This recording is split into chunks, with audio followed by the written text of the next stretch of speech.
Hey guys, welcome to The Untidy Artist. Today we'll be making a baby headband with vintage fold-over roses and a birdcage veil. Let's grab our supplies.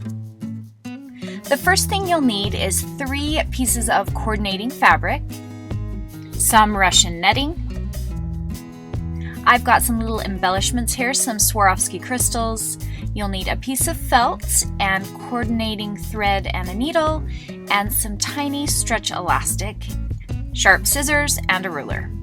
And of course, my trusty glue gun set on low. To measure out your fabric, you'll be measuring out 18 inches in length, and we'll be tearing strips that are about 3/4 of an inch wide.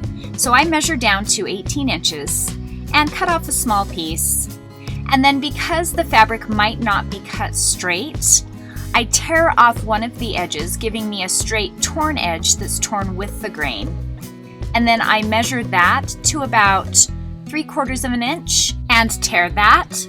And so I have a straight strip of fabric.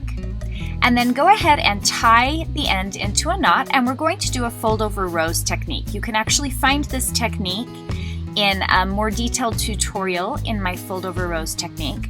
But basically we're just using the knot at the end to form the middle of the rose, and we are going to place glue along the outside and pull the fabric up and fold it over onto itself, creating a rose shape. Like I said, please click on the hat pin rose tutorial for a more detailed explanation of this. And you will just fold your rose until it's about an inch or so wide. You can make it bigger or smaller if you'd like. And we want all 3 of our roses to be about the same size. You'll use the same technique to make 2 more roses out of your other 2 fabrics. And once you have all 3 of your roses done, you're going to arrange them 2 on the bottom, and then you'll put 1 on the top right in the middle. And I kind of play around and arrange them how I like, and then you'll just use a little bit of glue to tack 2 sides down to the rose that you're putting on top, just to kind of hold it into place. And I make sure that it's where I want it, and then I can go back through and I can tack more glue down, holding it into place. This is the time you would also add your embellishments, so I'm just taking a couple of Swarovski crystals here and putting them on the edge because I thought they looked pretty and sparkly. Set that aside, and it's time to make our birdcage veil. So I have a strip of Russian netting that's 5 inches wide, and I'm going to cut it to about 3.5 inches high. So I have just a little piece of the Russian netting, and you'll want to make sure that the finished edge is at the bottom. Now what we're going to do is sew up about 2 inches, and then we're going to go over on a diagonal, and we'll be sewing up and over on a diagonal, and then across the top, and we'll do the same thing on the other side. Please refer to the diagram below to see in more detail how we did this. To start your first stitch, take it up through one of the little square knots in the Russian netting. Using your needle and thread with a knot in it, that's just going to secure it, so tie it into a knot. And then you're going to weave it in and out of the Russian netting with your needle, so that when you pull it tight, it gathers it. So you go up the 2 inches, and now we're going to go across on a diagonal, sewing in and out.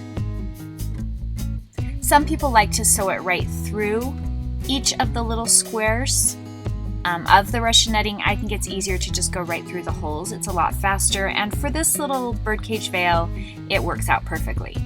So you can see I have up 2 inches, over at a diagonal, across the top, same on the other side, and when you get down to the other end, we're going to take it through one of the little squares and pull it into a veil, a little birdcage veil, and form it around your little hat pin trio. And once you have it around the hat pin trio the way you'd like it, you can finish off the knot. By waiting to finish off the knot, this gives you the option of making the veil tighter or bigger if you need a little bit more room. And then cut off the end of the thread and just kind of tack down the edges of the netting with a little bit of glue.